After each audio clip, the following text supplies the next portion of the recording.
Hello শিক্ষার্থী বন্ধুরা, কেমন আছো তোমরা? আমি দীপ্ত কুমার পাল। এই পর্বে আমি তোমাদের প্রথম শ্রেণীর প্রাথমিক গণিত বইয়ের অধ্যায় 15 যোগ এর শেষ পর্ব আলোচনা করব। দেখো বন্ধুরা, এখানে আছে যোগ করি। 1 নম্বরে আছে 30 যোগ 60। তাহলে এখানে 30-এর সাথে 60 যোগ করতে হবে। প্রথমে আমরা একক স্থানীয় অঙ্ক 0 এবং 0 যোগ করব, তাহলে হবে 0, আর 3 আর 6 যোগ করলে হবে 9, অর্থাৎ 30, আর 60 যোগ করলে হবে 90। একইভাবে 2 নম্বরে 55 যোগ 22, এক্ষেত্রে 5 আর 2 যোগ করলে হয় 7। একক স্থানে একইভাবে 5 আর 2 যোগ করলে 7, অর্থাৎ 55 যোগ 22 সমান 77। 3 নম্বরে 27 যোগ 41। এখানে একক স্থানীয় অঙ্ক 7 এবং 1 যোগ করলে হবে 8, এবং দশক স্থানীয় অঙ্ক 2 এবং 4 যোগ করলে হবে 6, তাহলে যোগফল হবে 68। 4 নম্বরে 20 যোগ 53। এখানে একক স্থানীয় অঙ্ক 0 এবং 3 যোগ করলে হবে 3, এবং দশক স্থানীয় অঙ্ক 2 এবং 5 যোগ করলে হবে 7, তাহলে 73। 5 নম্বরে 1 এবং 71 যোগ করব। একক স্থানীয় অঙ্ক 5 এবং 1 যোগ করলে হয় 6, এবং দশক স্থানীয় অঙ্ক 7, 7-এ বসবে। 6 নম্বরে 92 যোগ 6। একক স্থানীয় অঙ্ক 2 এবং 6 যোগ করলে হবে 8, এবং দশক স্থানীয় অঙ্ক 9 বসবে, তাহলে 98। 7 53 যোগ 35।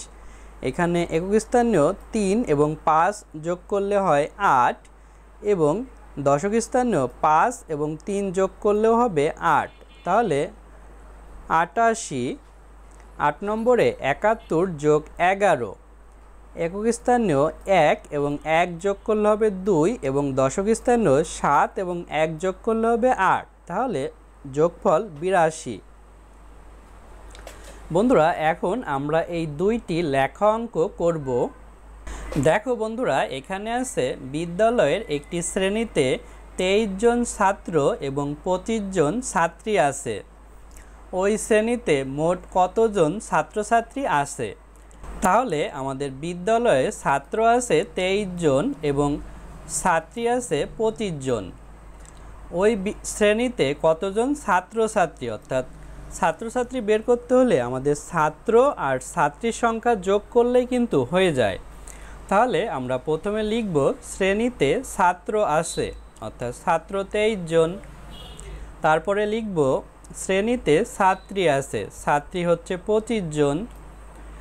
আমরা তার আগে যোগ চিহ্ন দেব এবং নিচে একটি দাগ দিয়ে তারপরে আমরা নিচে লিখব মোট ছাত্রছাত্রী আছে। দেখো, এখানেই ছিল মোট কতজন ছাত্রছাত্রী আছে, আমরা লিখেছি মোট ছাত্রছাত্রী আছে। আমরা এখানে 23 আর 25 যোগ করব।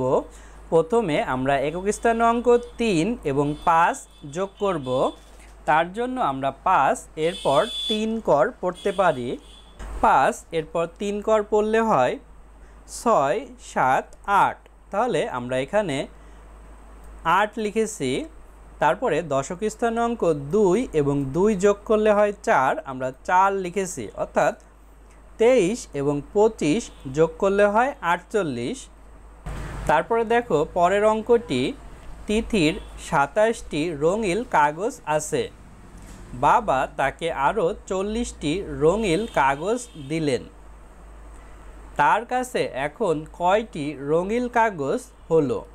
অর্থাৎ তিথি নামে একটি মেয়ে, তার কাছে প্রথমেই 27টি রঙিন কাগজ ছিল।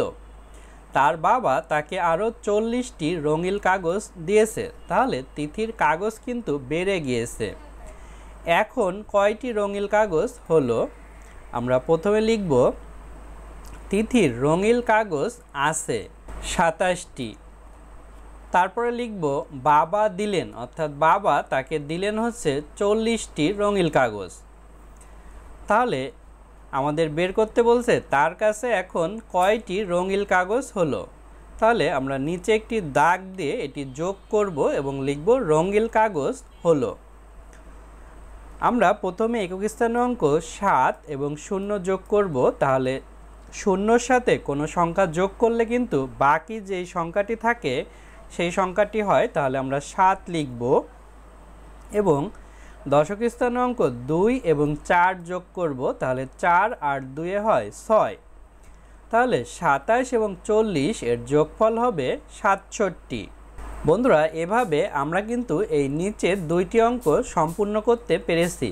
বন্ধুরা, আজ আমাদের ভিডিও এ পর্যন্তই। পরের ভিডিওতে আমরা পরবর্তী অধ্যায়ে আলোচনা করব। ভালো থেকো তোমরা।